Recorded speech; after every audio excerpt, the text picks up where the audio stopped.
Hello everyone, welcome to William and the Magic Box. Today on our show, we are going to have Dr. Alfredo. Dr. Alfredo is from Italy, but he lives in London. So let's see what Dr. Alfredo has to say. Enjoy the interview. Hello. Hello, how are you? I'm very well, Alfredo. How are you doing today? I'm very well, thank you. Great. Thanks for taking the time to do the interview with me.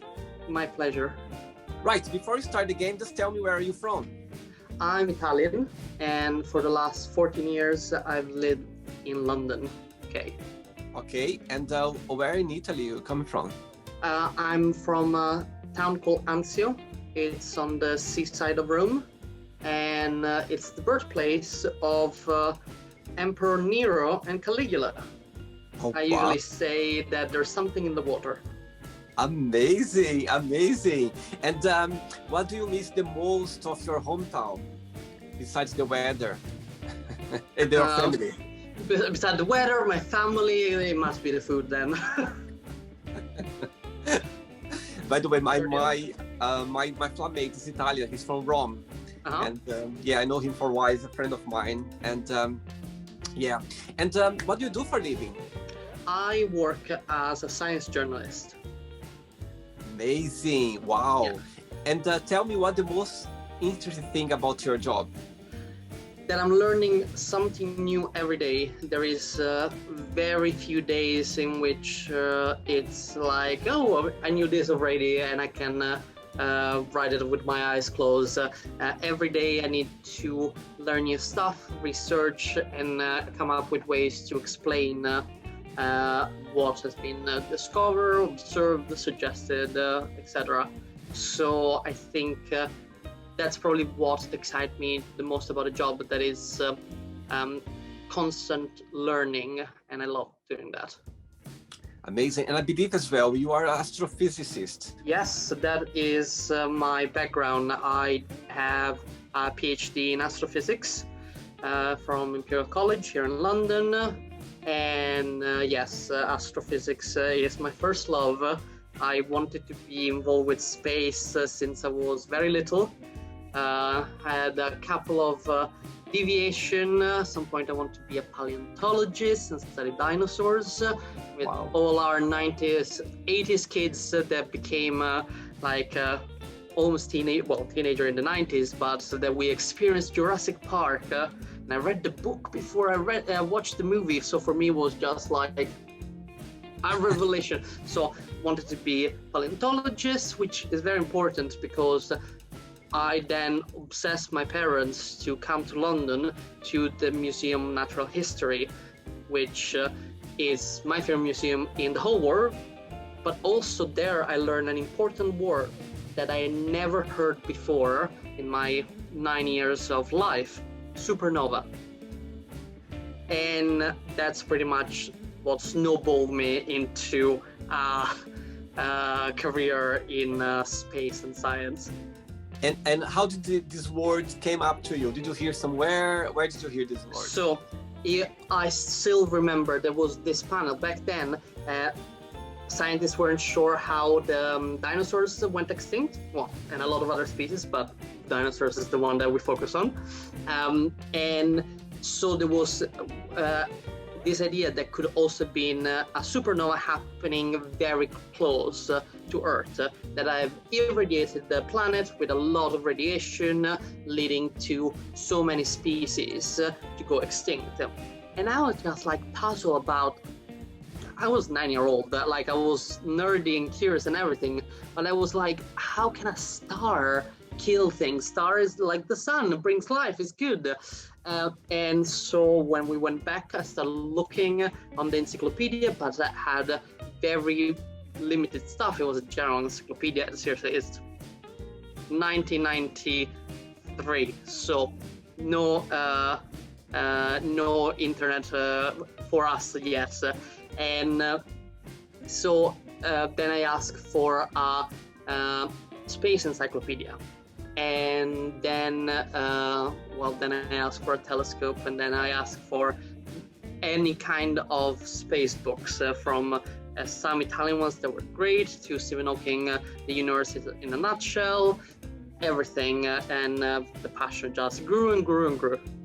Amazing, my God, I'm fascinated now with your story. I could be here another hour just listening to you. That's amazing. And I believe your parents always give the support when they realize that your passion. Been extremely, extremely fortunate with my family, and not just my parents. The entire family has always been extremely supportive of my passion. My grandma, slightly less so, because she just, and which is surprising because my grandma was very smart, and she's still very, very smart for being a woman born in the other 20s, and she, something that she always says was that she wanted to be a maths teacher, and she has a great mathematical brain, but her family didn't want her to become a teacher or to study. It was also the 30s, Italian fascism, Second World War. There was a lot going on, but she always said that there is something that she regretted. But for her, obviously, being brought up in a small town, the sort of pinnacle of what a person can do is... Sorry, there is somebody with a loud motorcycle. For her, the pinnacle of what somebody can do is becoming a medical doctor. I'm really not good with people. Actually, my dad as well. My dad, his dream was for me to be a doctor. My dad was like, oh, I cannot even, you know what I mean? I feel confused just seeing people, dying or blood. So I don't think I can go in this area, I'm afraid. Yeah. So when I applied for university, I was actually had a few friends that were applying to medical school. So they would, and because there was a lot of physics in the exam, would often come over, and we would just do physics together. So I would just, and I would do the entire exam with them, and I was always scoring very high. And Grandma was like, why are you not fine? And I was literally like, Grandma, I'm gonna be a doctor, a different one though. And she was very, very happy that I had the doctor, because then she could tell people in her shop. It's like, yeah, my grandson is a doctor too, of space. Still about status. That's amazing. Alfredo, do you want me to call you Dr. Carpineti? No. It's like I like having the title, but I also understand that the title, it's there for professional settings, and I'm not giving you a lecture on astrophysics or particularly on galaxies. So I'm just Alfredo. Actually, you are. All right. You can call me doctor when you ask me a question about space. Right. Okay. So through the interview, as I was checking a little bit of your profile, and I was so fascinated. And through the interview, I'm going to ask some other questions because I'm very curious about it, and I'm going to explore a little bit this area. Okay? Yeah. Ask away. Right. So welcome to William and the Magic Box. So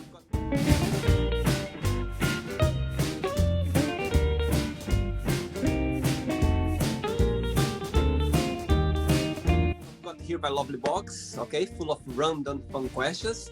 I'm just gonna play a song now just for us to magic a little bit the music before we start the game, okay? Sounds good. Let's do it.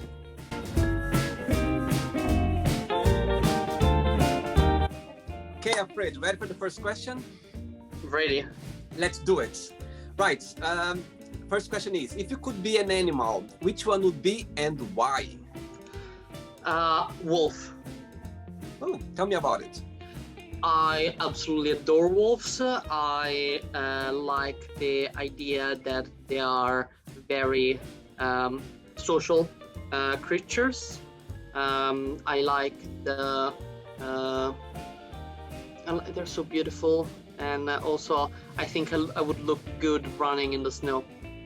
Oh! I'm picturing long fur, hunting for prey. Yes, wolf, definitely wolf. Very good, very good. Let's go for the second question. Let's do it.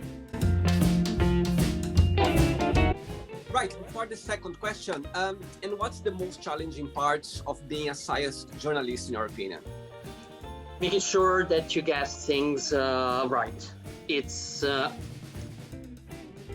any journalist should make sure that they write factual things.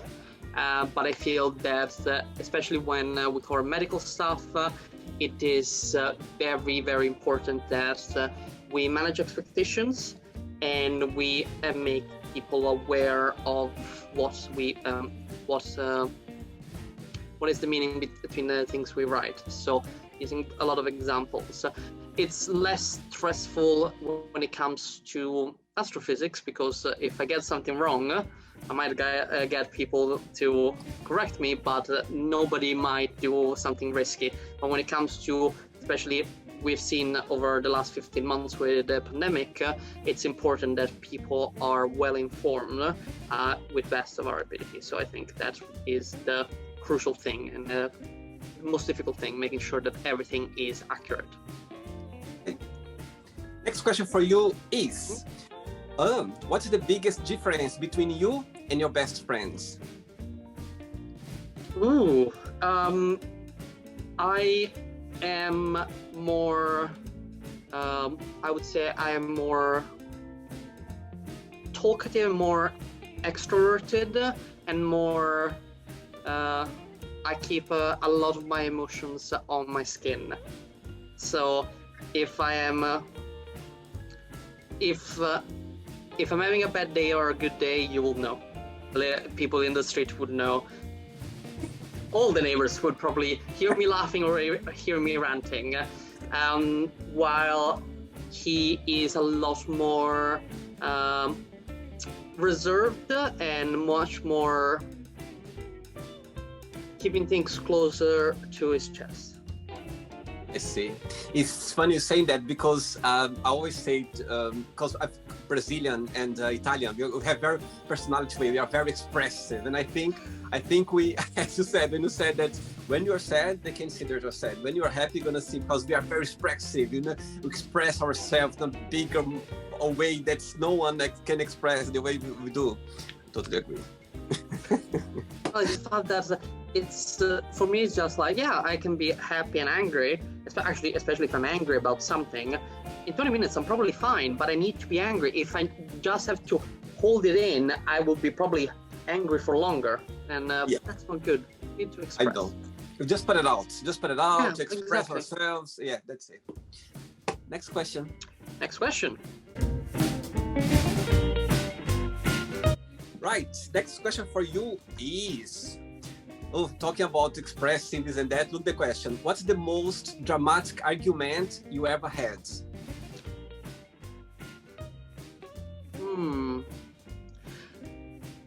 I would say that all my arguments are quite dramatic. No, there's one that stuck to my head. So it's actually about this chair. I got it through work, but because after running the London Marathon, I suffered from sciatica. Oh. So work got me this chair, and with the insurance through work, I got physio, and I was fine. It was just the fact that I done stupid amount of running, and then I was sitting at the desk for the next following months, just sitting and writing. And then we changed HR company, and they lost all the documentation about me having the sciatica problem. Oops. Yes. And then they was like, oh, then you don't need this chair. And I'm like, the reason why I don't have the problem is because I have this chair. And they didn't want to give me the chair. So I decided to just go and very dramatically say that I didn't care if their assessment was that now I was fine. I wanted the chair, so I paid for the chair and bought the chair from the former bosses. Now it's my chair. There you are, sitting comfortably for the interview. Very comfortably. I absolutely love this chair. Keep it. Don't let it go. Never.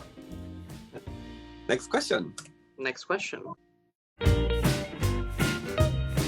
Right, before the next one, as I mentioned before, I was checking your profile, and I could see that you have a page on Instagram as well called The Astrolog. The Astroholic. The Astrolog, yeah. Yes. And tell me a little bit about the page. So it's a mixture of, it started as a blog, then I started a YouTube channel and became a blog, then I turned it into, with my husband Chris, it became also a podcast.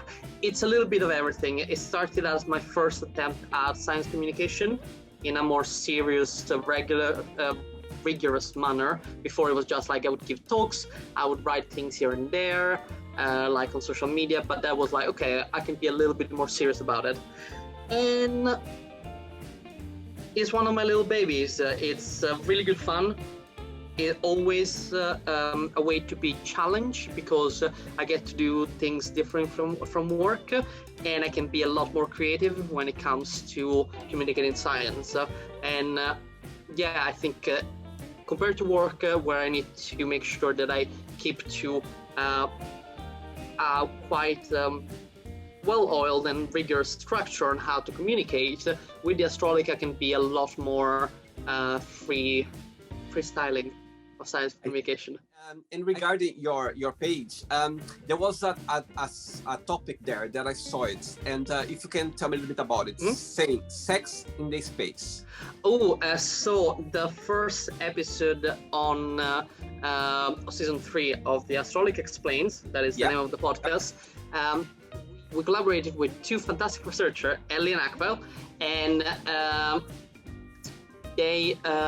we had this conversation about sex in space, which is something that people are very curious, because there is obviously a little bit of the undercurrent of like, oh, sexy, interesting, etc. But there's also some very serious, important points, because sexual health is just regular health, because from anyone on the planet needs sexual health.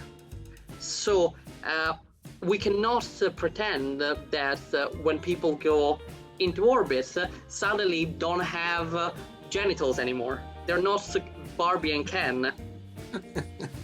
But there's been very little studies. There's very little studies on how physiologically our bodies respond when it comes to sexual health in space. And there is also very limited design and interest apparently to investigate that. So we have some rumors and some discussion, but it's very much the unofficial discussion from like astronauts and personnel at NASA, that obviously they are curious about it, but there's not been a very official thing, because people think that sex is bad. Instead, we are very sex positive. I see. Cool. Next question for you is, which question you wouldn't have an answer for? What happened before the Big Bang?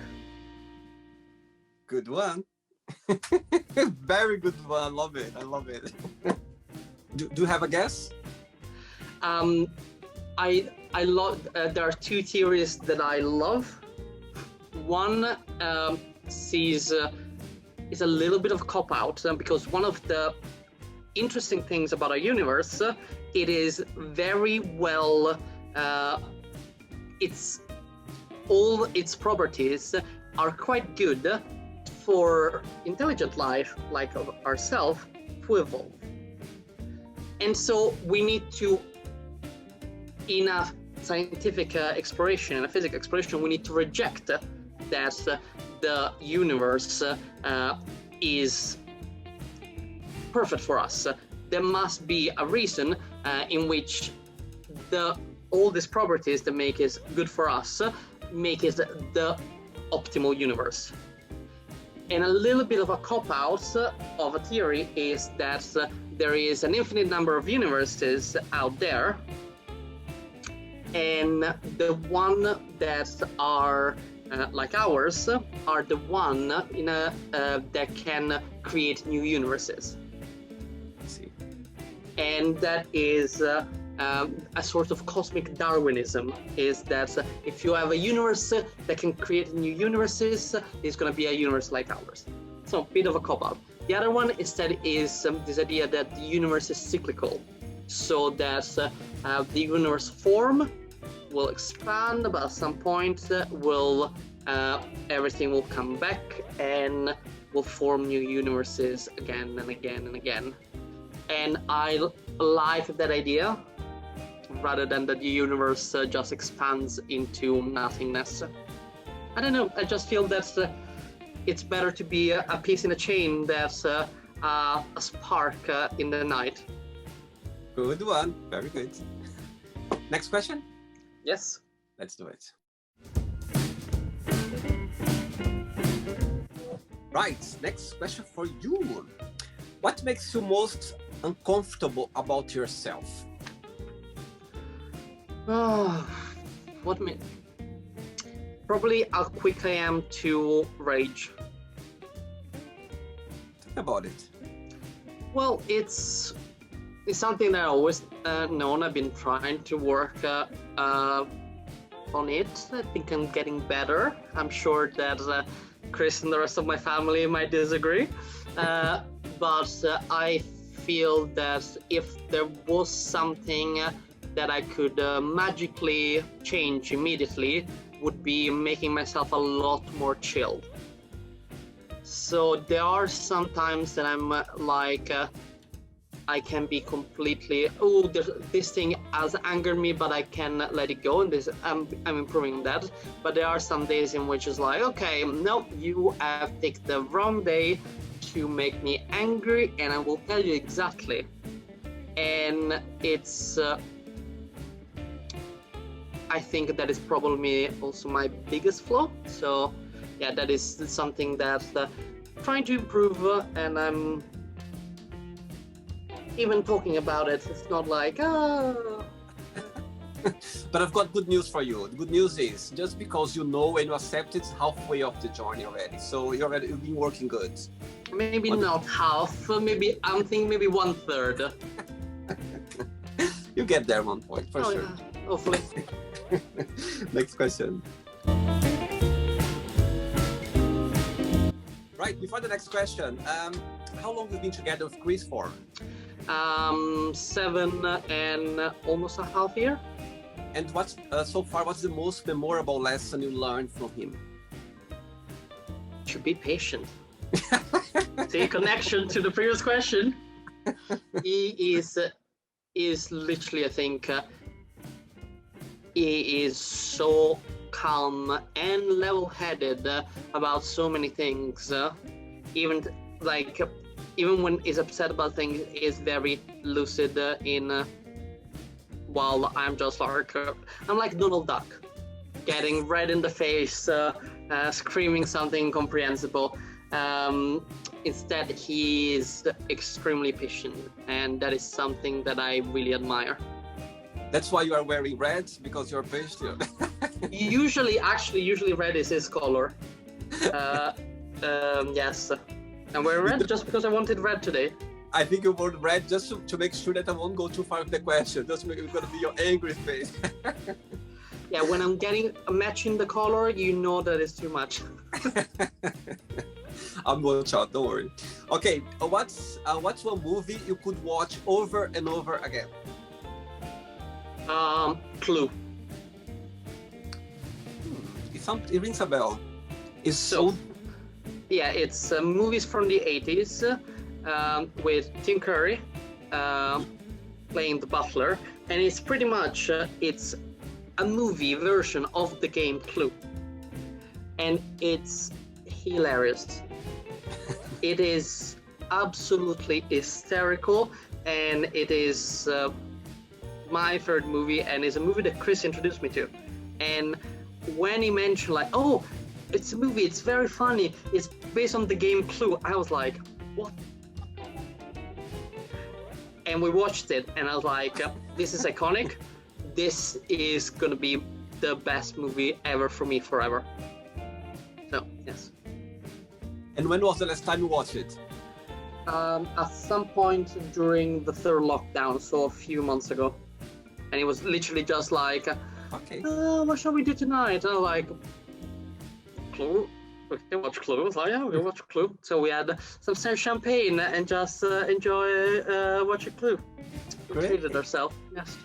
Great, very good. Next question for you.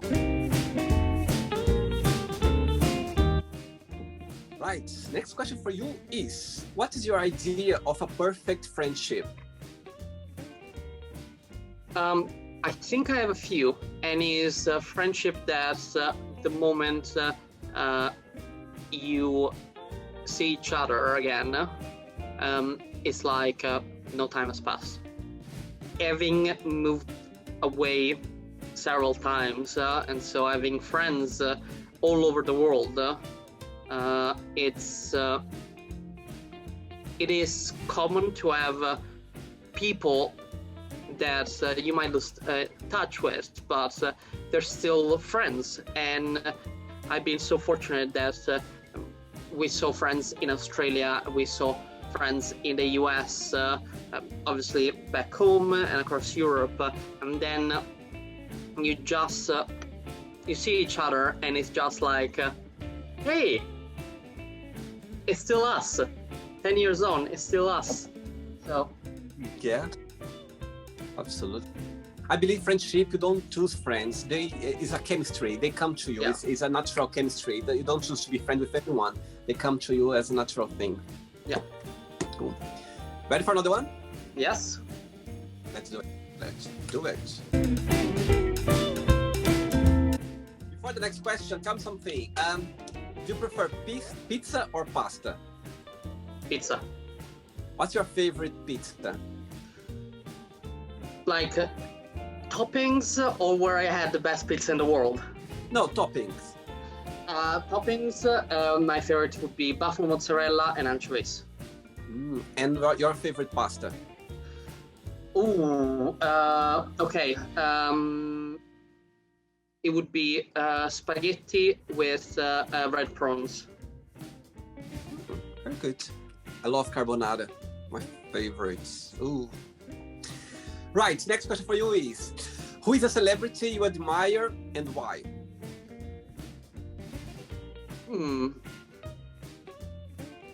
It will have to be Malala. Her work for education and everything she does is just so fantastic. And yeah. Very good. Alfredo, you enjoyed the show so far? Very much. Yeah? Let's get another question for you. By the way, have you been in NASA before, in America? Yes, but you see, that's not what, because my parents took me there in 1992. I really enjoyed it, but that wasn't the thing that sort of spurred me towards space. That felt very hacky, I needed the space to be more abstract. And then I went back with Chris in 2016. Port Canaveral? The Port Canaveral one, or? Yeah, Cape Canaveral, yeah. That was great. And also been to a lot of the European Space Agency centers across the Europe. Not the one next to my hometown just yet. I will have to get somehow an invitation, especially since they do asteroid tracking. So I feel that it could be very cool, but I don't know. I don't even know if they have like a visitor center or anything. It could be just labs and offices. But I'll try to get myself invited. You know what? I've been to the one in Cape Canaveral as well. Yeah. And guess what? The same year as you, 2016. Oh, cool. When? Imagine if it would be the same day. we were in April. No, I was afterwards because I was working for Disney Cruise Line in Orlando. Oh, so cool. yeah, so the show was there, and for me was in July, between July and August was Yeah, the day. Imagine. There was that trip. I found out recently that I was at the same showing. We went to a show on Broadway, and I was at the same showing of somebody I became friends with here in London afterwards. Oh, And wow. literally, he posted just like a memory. Hey, a few years ago I saw this show on Broadway. I'm like, oh my god, I saw it too. And I'm like, and it was, I was like, it was similar dates. And now like, it was the same date. Oh, wow. Yeah, That's... it's a small world when you're gay and you like musical, I guess. And to be honest, if you tell me like that you've been in the same time, I would say it's a small planet, it's a small universe. I would say if you've been the same time, that would be amazing. Actually, I still have by the side here. I have this. They have this mug or this thing you can buy there. I just still have that Kennedy Space Center. Yeah, I still have here on the side. I have my T-shirt and my badges. I have my T-shirt as well. I have the T-shirt as well. I have everything as well for the day. It was amazing. Actually, I never thought one day I would. You know, when you don't think about, I mean, of course you do because it's your area, you love that. But you know, for me also, like, I never thought about one day visiting NASA. You know, like, when I was there, I was like, my God, I couldn't believe it. I was like, my God, I post online, people were crazy. Right. Tell us about your earliest memory in life. I think among my earliest memories, and I am quite sure that they are mine and not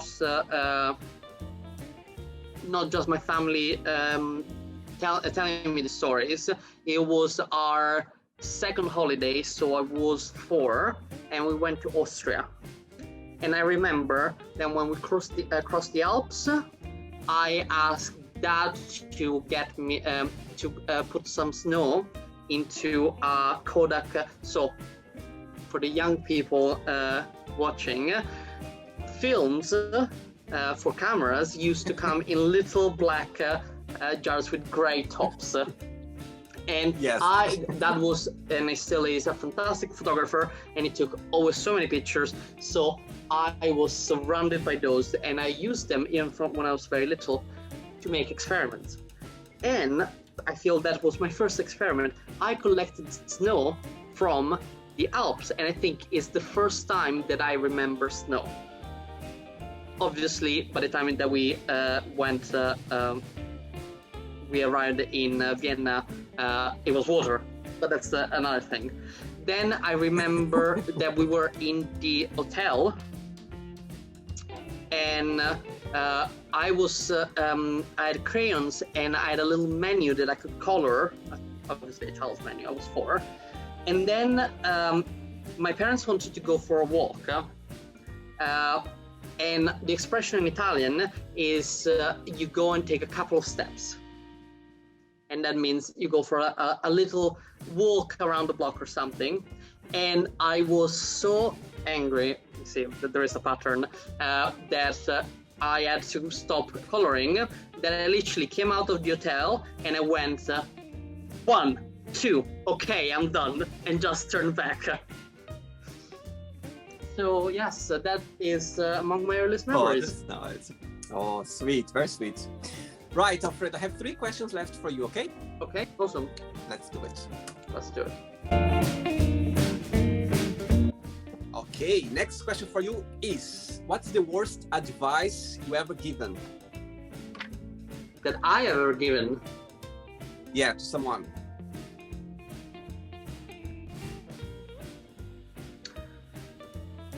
So, well, it's pretty much, it was like some people that I said, yeah, you should stick with your current partner. I'm sure that it's just a rough patch, and I'm sure that it's going to improve. And it did not. Yeah. In my defense, I should have been prior of wider situation, but every time I've encountered this boyfriend, he seemed fine. Like, I didn't see any red flags, so oops. happen. I think all of us, we had those. It came from a good place. Anyway, it came from a good place. So yeah, I think it came from a good place. Yeah, even though it wasn't the right advice. But it's always like nobody can give always correct advice. That's true. That's so true. Absolutely. 2 questions left. Let's do it. Right, before the next question, in your opinion, what's the best and the worst part of living in London? The best is that you got everything that you could possibly desire in terms of shows, cultural activities, ways of going out, from restaurants from all over the world to clubs, to bars, to cafes. The worst is the weather. So easy. No Straight away, doubt. weather. No doubt. This thing is the fact that it's people always assume that London is very rainy, and I'm like, no, my issue with London is never the rain. If there was, it's such a rainy city. Actually, it rains more in Rome in milliliters of rain than in London. Is the fact that so many months is grey, and there are time like April and May were terrible. Now is lovely, although for the last 2 days, high pollen count had been killing me. But it's there's always something to complain. What I want is a London that is in the Med. In the Mediterranean, it would be perfect. But nothing is perfect, so London the way it is, I'm happy to enjoy it as much as possible. Which part of London do you live, by the way? Currently we live in West London, but we're gonna move soon because we're getting a different place. End of the pandemic, hopefully. Okay, cool. Maybe. Right, next question for you is, what makes you a unique person?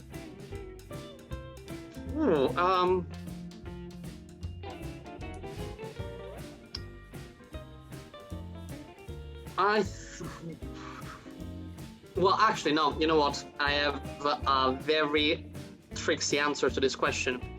My name. Nobody in the world has my name. Actually, Alfredo, I think I know. Alfredo Carpineti. There is no other Alfredo Carpineti. They used to be my grandpa, but nobody else has my name. Very good. It makes you a very unique person then. Right, ready for the last one? I'm super ready. Let's do it.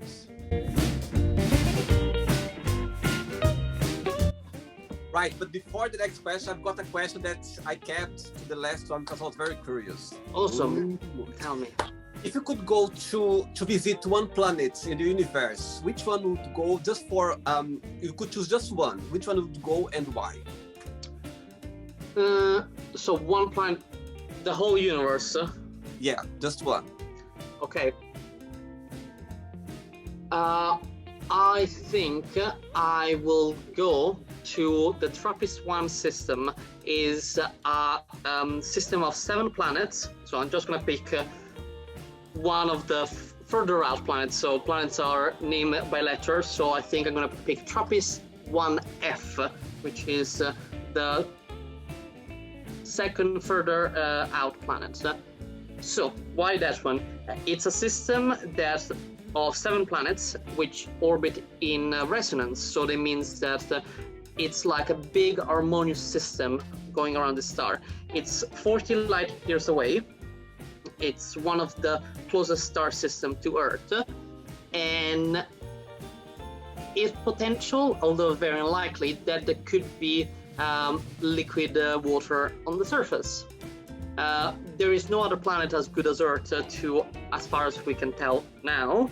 So anywhere I go, even for a day, I put my life at risk. So if I need to risk it, I think I would want to be on a planet that then at night I can see up to 6 other planets in the sky. Oh, good one. I love it. Right, last question now. Last question. What can make you cry and what can you make really happy? I think the thing that makes me cry the most and literally is waterworks. Whenever I see genuine display of helpfulness, like whenever I hear story of people that have done things for others, literally my heart grows 3 sizes. I start because with my activism, I run a charitable trust called Pride in STEM, so we get a lot of horrible people in mentions, and even as a science journalist, I get my share of hate mail. So I am not much of a cynic, but I am a little bit cynical, especially when it comes to the internet, etc. And so every time I see somebody that is just being selfless, not expecting anything in return, just to wanting to help, that for me is the purest thing in the world, and is the thing that really shows that humanity, often cynically we can think that humans are less than good, that we're selfish, etc. But there is truly a spirit of good within us. So that's always 100% makes me weep. And I think the things that you said that makes me happy. Yeah, that makes me I happy. think it's a good meal shared with loved ones.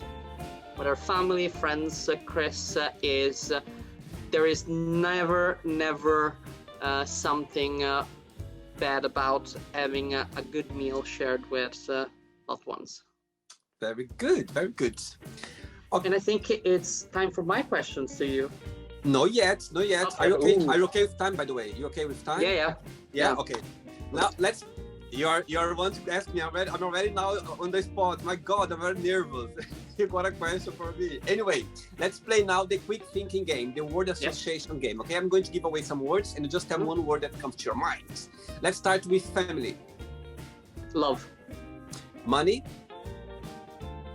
Not enough. Sorry, that's 2 words. That's okay. How about love? How about love? Plenty. Sex. Plenty. Life. Not. Sorry. More. Okay, you can say 2 words. Yeah, sorry. But it's okay. That's okay. How about religion? None. Politics. Messy. Fear. Heights. Really? How are we gonna go to the space then? How are we gonna manage?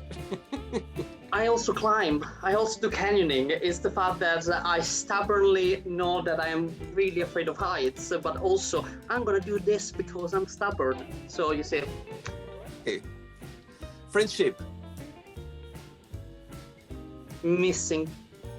Or desire. Food. Regrets. A few. Success. In progress. Wish.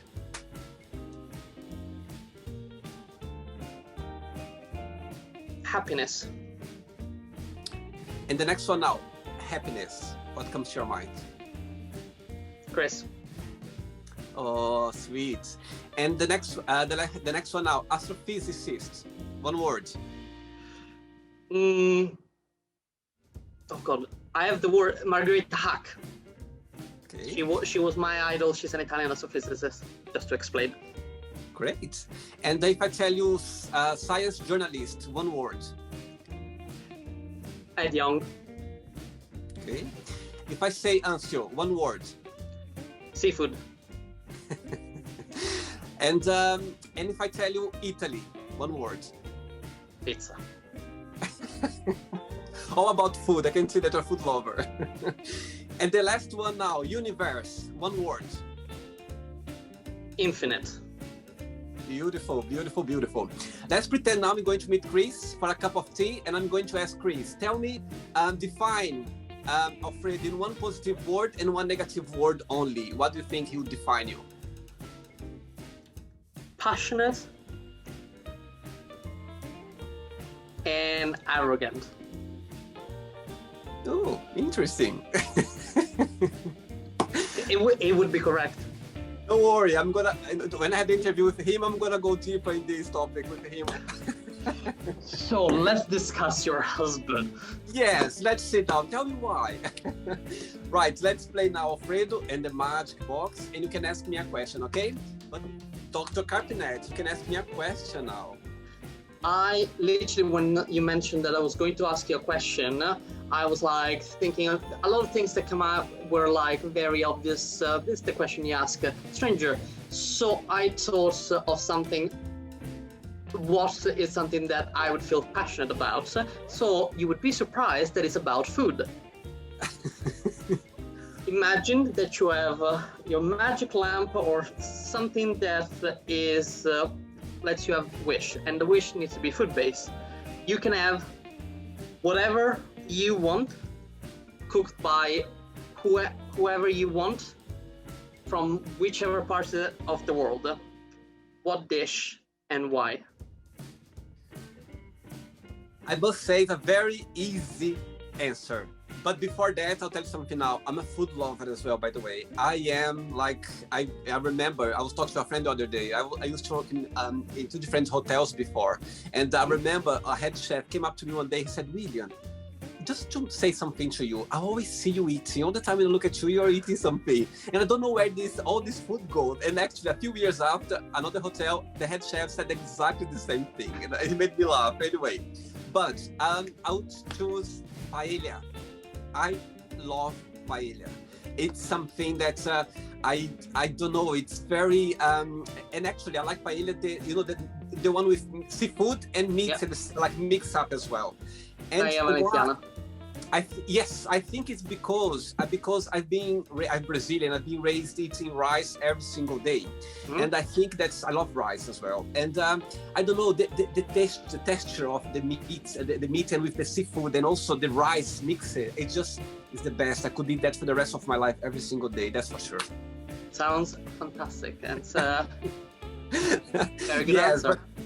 but it's funny as well. Talking about food, my colleague at work the other day, I said to him, "Oh my God, I'm so greedy. I always eat." It said, "William, never say you are greedy. Say that you love your food. It sounds better." Absolutely. Alfred, did you have a good time? Really, really great time. Thank you very much for having me. Thanks so much for being part of the show, and thanks so much for clarifying a lot of questions that I was asking about this space. This was very interesting. Very, very interesting. I really enjoyed it. I could be with you another hour just talking about that. Maybe season 2. Yes, for sure. With Chris by your side to make sure that you're giving the right answer. But just before you go, if you don't mind to share just a positive message, a positive quote, something that inspires you in life.